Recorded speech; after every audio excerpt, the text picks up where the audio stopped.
Sabe, tem uma rotina que é quase um ritual para muita gente. Acordar, colocar uma roupa um pouco melhor, pegar a família, entrar no carro e dirigir até um prédio específico. É a rotina de ir à igreja. Essa expressão ir à igreja tá tão no nosso dia a dia que a gente nem para pensar, né? Ela meio que define a fé como um destino, um evento com hora e local. Mas o material que a gente está analisando hoje, um texto bem reflexivo, vem para botar uma bomba nessa ideia. Ele pergunta: e se a congregação não for um lugar aonde a gente vai ou algo que a gente faz, mas algo que a gente já é, o tempo todo? Exatamente essa provocação.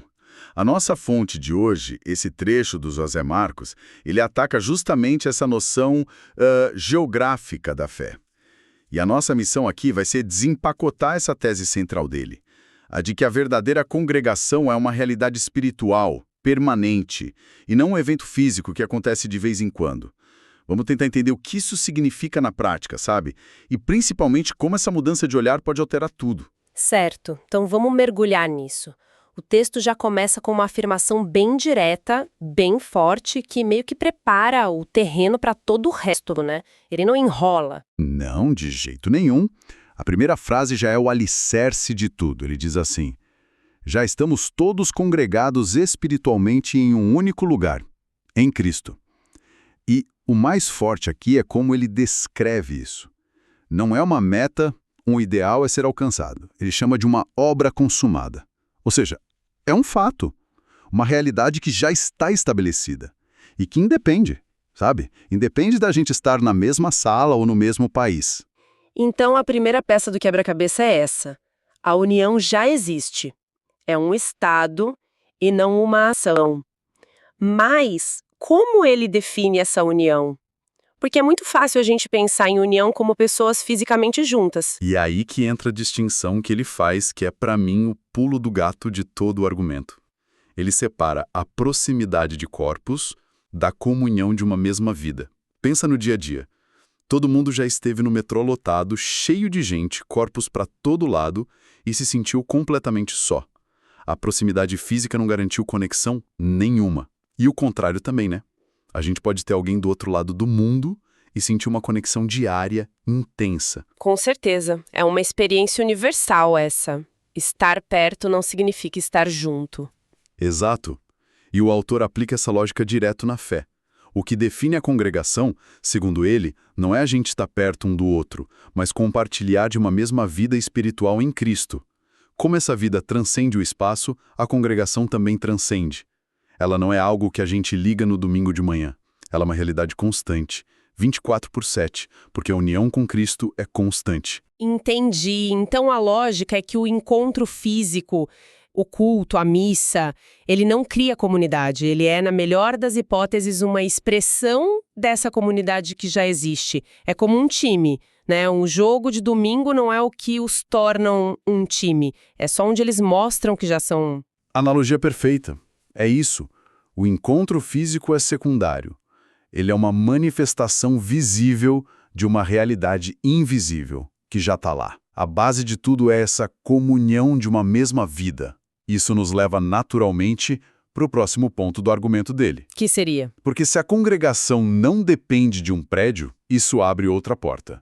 E o conceito de lugar sagrado, de templo, isso é outra peça central de muitas religiões, o lugar onde Deus habita. Como o texto lida com isso? Ele lida de uma forma que é radical e, ao mesmo tempo, muito antiga na teologia cristã.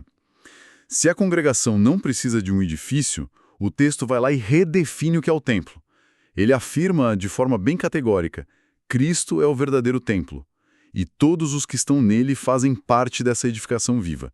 E para reforçar, ele ainda cita o apóstolo Paulo, que fala que os fiéis são edificados para a morada de Deus no Espírito. Nossa, essa é uma virada de chave gigantesca.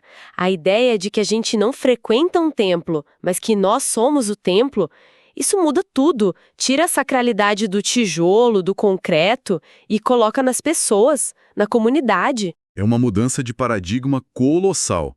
Historicamente, a presença de Deus era associada a um lugar, o tabernáculo, o templo em Jerusalém. Você tinha que ir até lá. O autor argumenta que o cristianismo vira essa lógica de cabeça para baixo.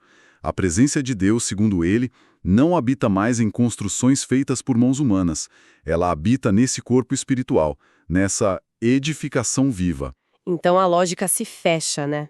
De forma circular, se Cristo é o templo e os fiéis estão em Cristo, então eles já estão, por definição, o tempo todo dentro do templo. Onde eles estão fisicamente no mapa se torna secundário. Exatamente. A implicação disso é muito profunda. Não existe mais um dentro e um fora do sagrado no sentido geográfico. Se você está em Cristo, você já está dentro. E se estamos todos nesse mesmo templo espiritual, por consequência, já estamos congregados. A geografia perde a relevância para a essência da congregação. Ok, mas isso ainda soa um pouco abstrato. O texto dá algum exemplo mais concreto para a gente visualizar essa ideia? Essa comunhão que não depende da distância? Sim, e o exemplo que ele usa é muito bom justamente pelo contraste. Ele nos dá duas imagens. A primeira é: dois irmãos, separados por continentes, continuam plenamente unidos no mesmo corpo. Essa imagem passa uma ideia de conexão que não se quebra, sabe? A distância física não consegue afetar, porque a natureza dessa união não é física. Certo, essa é a primeira imagem. E qual é a segunda? A segunda é o contraponto perfeito. Ele continua e diz: da mesma forma que irmãos sentados no mesmo banco não estão necessariamente em comunhão se não estiverem em Cristo. Isso é um soco no estômago da nossa ideia de que proximidade é igual a comunhão. Ele está dizendo que você pode estar ombro a ombro com alguém, cantando a mesma música, ouvindo a mesma palestra e mesmo assim estar espiritualmente a quilômetros de distância. Se a base, aquela mesma vida em Cristo, não estiver ali, não há comunhão real. Então a comunhão, para o autor, não é uma emoção que a gente sente ou uma atividade que fazemos juntos. É algo mais. Fundamental. Precisamente, ele resume isso na frase ótima. A comunhão verdadeira não é externa, é interna. Não é visível aos olhos, mas real no espírito. Isso força a gente a questionar o que é ter comunhão. O texto sugere que não é algo que a gente constrói com dinâmicas ou com um cafezinho depois do culto. Essas coisas podem ser ótimas, mas são expressões, não a fonte. A fonte é uma conexão espiritual que já existe. A realidade é invisível, mas para ele é totalmente real. Certo, mas aqui surge a objeção mais óbvia, né? A pergunta que eu imagino que muita gente esteja se fazendo agora. Se já estamos todos unidos espiritualmente o tempo todo, por que se dar ao trabalho de se encontrar? Qual é o sentido de sair de casa? O texto está no fundo dizendo que os encontros são opcionais? Talvez até desnecessários? Essa é a pergunta fundamental. E seria um erro gigantesco ler o texto como um argumento a favor do isolamento. O autor parece que antecipa essa crítica, e ele faz questão de responder. Ele é bem claro. Isso não desvaloriza os encontros presenciais, mas os coloca no lugar correto. Ele não está dizendo, não se encontrem. Pelo contrário, ele diz que se reunir fisicamente é saudável, edificante e enriquecedor. A questão não é se os encontros devem acontecer, mas por que eles acontecem. Qual o propósito real deles? Ok, então o encontro físico tem valor. Mas se ele não cria congregação, qual é a função dele? O que o torna saudável? A função é manifestar, celebrar, fortalecer uma realidade que já existe. Pensa na nossa vida. Um abraço não cria o amor, mas ele expressa e fortalece o amor. Uma ceia de Natal não cria família, mas celebra e aprofunda os laços. Da mesma forma, o encontro físico da comunidade serve para que essa união invisível se torne visível. É uma chance de encorajar um ao outro, de aprender, de servir, de lembrar dessa verdade que nos une mesmo quando a gente está longe.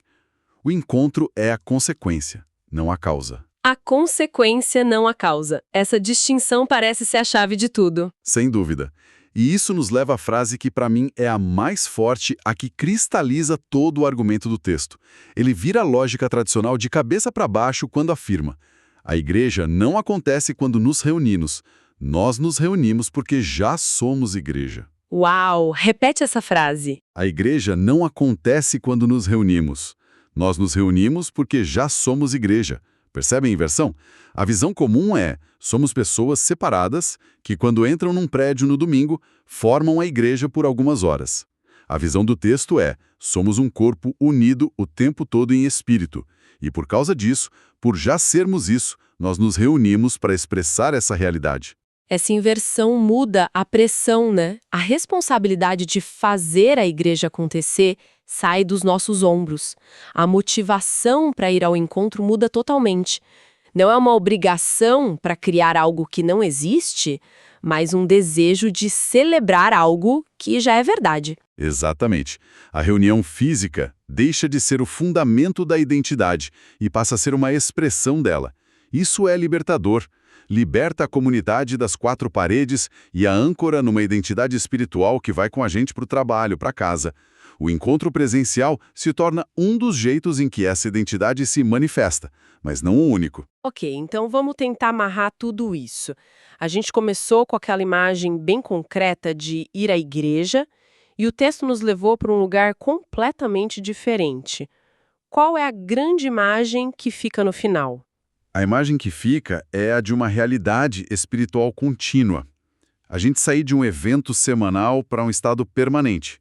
O autor resume isso no final usando a palavra já várias vezes. Ele diz: já participamos de um único corpo, já habitamos no mesmo templo, já vivemos a mesma realidade espiritual. Esse já é a palavra-chave. Não é uma promessa de algo que um dia seremos. É a descrição do que, segundo ele, já somos. Agora. E ele deixa claro que isso é uma realidade para o presente, não algo para o futuro. Nenhuma dúvida. Ele conclui dizendo que essa congregação em Cristo não é uma promessa futura, mas uma verdade presente. Não é algo que só vai ser real no céu. É para ser operacional aqui e agora. E ele descreve essa realidade como plena, completa e eterna. Ou seja, não é parcial. Não estamos um pouco congregados na quarta e totalmente no domingo. A união é completa e permanente. Fazendo uma recapitulação rápida, então. A grande mudança de perspectiva que o material propõe é sair de um conceito de igreja que é geográfico e temporal, um lugar, uma hora, para um conceito espiritual e constante. A igreja não é um evento que a gente frequenta, é um organismo vivo do qual fazemos parte sem interrupção. E a distinção mais importante que fica, o ponto central, é a diferença entre a reunião como fundamento e a reunião como consequência. A lógica comum diz que nos reunimos para criar a igreja. A lógica que o texto propõe é que nos reunimos porque já somos a igreja. Essa inversão muda tudo. O texto nos leva até aqui, desconstruindo uma ideia e construindo outra, mas ele não explora todas as consequências práticas, o que me deixa com um pensamento final. É uma pergunta para reflexão. Se a congregação é vista como um estado espiritual permanente e não um evento semanal, como essa percepção poderia transformar a maneira como as pessoas vivem sua fé e sua comunidade durante os outros 6 dias da semana, fora do encontro formal?